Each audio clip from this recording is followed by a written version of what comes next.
திருவண்ணாமலையை நினைத்தாலே முக்தி. ஆனால் அந்த திருவண்ணாமலையில் வாழ்ந்த சித்தர்களை அருள் கிடைத்தால் எவ்வளவு பேரின்பமாக இருக்கும். அத்தகைய சித்தர்கள் பற்றி நாம் தெரிந்து கொள்வோமாக. திருவண்ணாமலையில் ஏராளமான சித்தர்கள் இருந்தார்கள். இப்போது கூட அங்க பல சித்தர்கள் இருக்கிறார்கள். ஆனா அவங்களாம் நம்ம கண்ணுக்கு தெரிவதில்லை. ஆனால் 18 சித்தர்கள் என்று கூறுவார்கள். அந்த 18 சித்தர்கள் ஒருவர் தான் இடைக்காடர் சித்தர். அந்த இடைக்காடர் தான் திருவண்ணாமலையில் ஜீவ சமாதி அடைந்துள்ளார். அவர் கார்த்திகை தீபத்தை கோடி ஆண்டுகள் கண்டு தரிசனம் செய்திருக்கின்றாராம். திருவண்ணாமலை தலத்தில் கார்த்திகை தீபம் ஏற்றப்படும் போது அதை நேரில் கண்டு தரிசனம் செய்தால் அளவற்ற புண்ணியம் கிடைக்கும் என்பார்கள். அப்படியேப்பட்ட தீபத்தை கோடி தடவைக்கு மேல் கார்த்திகை தீபத்தை தரிசனம் செய்த இடைக்காடரை நினைத்தால் திருவண்ணாமலை ஈசனின் மகிமையை தெரிந்தவர் இவர் ஒருவர் தான். இவர் திருவண்ணாமலை பற்றிய ரகசியங்களை முழுமையாகவும் அறிந்தவர். பௌர்ணமி தோறும் திருவண்ணாமலையில் இடைக்காடர் கிரிவலம் வருவதாக கூறப்படுகின்றன. அவர் வடிவம் எடுத்தோ அல்லது வடிவம் எடுக்காமலேயோ அரூபமாக கிரிவலம் வருகின்றார். கார்த்திகை தீப நாளன்று அவர் சிலருக்கு காட்சி கொடுத்ததாகவும் கூறப்படுகின்றன. அந்த சித்த புருஷரின் உடலை தழுவி வரும் காற்று நம் மீது பட்டாலே போதும், நம் பாவங்கள் எல்லாம் விலகி நம் ஆத்மா தூய்மை பெற்றுவிடும். அது மட்டுமல்ல, அந்த சித்தரின் தரிசன பாக்கியம் பெற்றவர்களுக்கு வாழ்வின் நல்லதொரு ஏற்றம் உண்டாகுமா. எனவே திருவண்ணாமலையில் கிரிவலம் செல்லும் போது இடைக்காடர் பற்றி நினைத்தபடி செல்ல வேண்டுமா.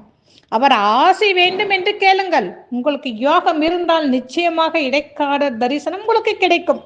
இடைக்காடர் மட்டுமல்ல, மேலும் பல சித்தர்கள் திருவண்ணாமலையில் கிரிவலம் வந்து கொண்டுதான் இருக்கிறார்கள். அத்தகைய சித்தர்கள் பற்றி நாம் தெரிந்து கொள்வோம். கலசம்பாக்கம் அருகில் இருக்கிற பூண்டி சித்தரின் ஜீவ சமாதி இருப்பதை நாம் அனைவரும் அறிந்ததே. அந்த சித்தர் பௌர்ணமி தோறும் திருவண்ணாமலையில் கிரிவலம் வருகின்றார். வாத்தியார் ஐயா ஸ்ரீ முத்து வடுகநாத சித்தர். இவரது ஜீவசமாதி எங்கிருக்கிறது என்பது இதுவரை யாருக்கும் தெரியவில்லை. ஆனால் திருவண்ணாமலை கிரிவல பாதையில் உள்ள ஸ்ரீ வராகி தீர்த்தத்துக்கு தினமும் இவர் வழிபட்டு செல்வதாக கூறப்படுகின்றன. எனவே கிரிவலம் செல்லும் போது முத்துவடுகநாத சித்தரையும் நினைத்து கொண்டால் நல்லது நடக்கும். அதுக்கடுத்து சீரியா சிலம்பாக்கினி சித்தர், ஒரு சித்தர் திருவண்ணாமலையில் வசித்தார். இவர் பெயரில் மலை ஒன்றும் இருக்கின்றன. அங்கு இந்த சித்தரின் அருள் இன்னமும் பரவி உள்ளன. அதுக்கடுத்து ஸ்ரீ பெத்த நாராயண சித்தர். இவர் பல நூற்றாண்டுகளாக திருவண்ணாமலையில் வாழ்ந்து வருவார். யார் கண்களுக்கும் அவர் தன்னை காட்டியதே இல்லை. கிரிவலம் செல்லும் போது ஸ்ரீ உண்ணாமலை சமேத ஸ்ரீ அண்ணாமலை ஈசனே போற்றி என வணங்கிவிட்டு ஸ்ரீ பெத்த நாராயண சித்த சுவாமிக்கு நமஸ்காரம் என்று சொல்லி பூக்களை தூவி வழிபட வேண்டுமோ. கிரிவல பக்தர்களில் காலில் அந்த பூக்கள் படாதபடி சாலை ஓரமாக நன்கு உள்ளே தள்ளி பூக்களை தூவி அந்த சித்தரை நினைத்து வழிபட வேண்டும். இப்படி வழிபாடு செய்தால் ஸ்ரீ பெத்தன் நாராயண சித்தர் ஏராளமான நற்பண்புகளை பலன்களை அள்ளித் தருவார். அதுபோல சீனந்தல் சிவபெருவாள சித்தர் என்று ஒரு சித்தர் உள்ளார். வயிறு சார்ந்த நோய்கள் தீரும். திருவள்ளத்தில் பிறந்தவர் பாம்பனியான் சித்தர். இவர் மற்ற சித்தர்கள் போல அரூபமாக கிரிவலம் வருவதில்லை. இவர் மனித வடிவம் எடுத்து கிரிவலம் வருகின்றார். மார்கழி மாத பௌர்ணமியில் இவர் கிரிவலம் வருவதாக சொல்கிறார்கள். இவரது பார்வை நம்மீது பட்டாலே போதும், விஷக்கடிகளால் உண்டாகும் தோஷங்கள் எல்லாம் நீங்குமா.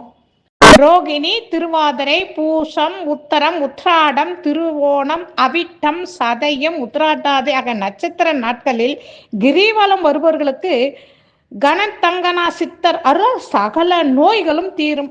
மாத சிவராத்திரி கிரிவலத்தின் போது அர்த்த ஜாம பூஜை நேரத்தில் குரு ஓரையில் இவரை பார்க்கும் தரிசனம் கிடைத்தால் நமது ஆத்மா தூய்மை அடையும்.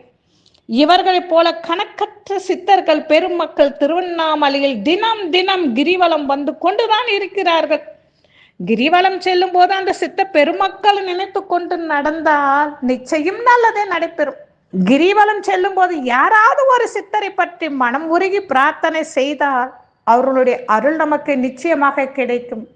அத்தகைய சித்தர்களை நினைத்து நாம் திருவண்ணாமலை கிரிவல பாதையை சுற்றி வருவோமாக. திருச்சிற்றம்பலம். தென்னாடுடைய சிவனே போற்றி, என் நாட்டவர் இறைவா போற்றி போற்றி.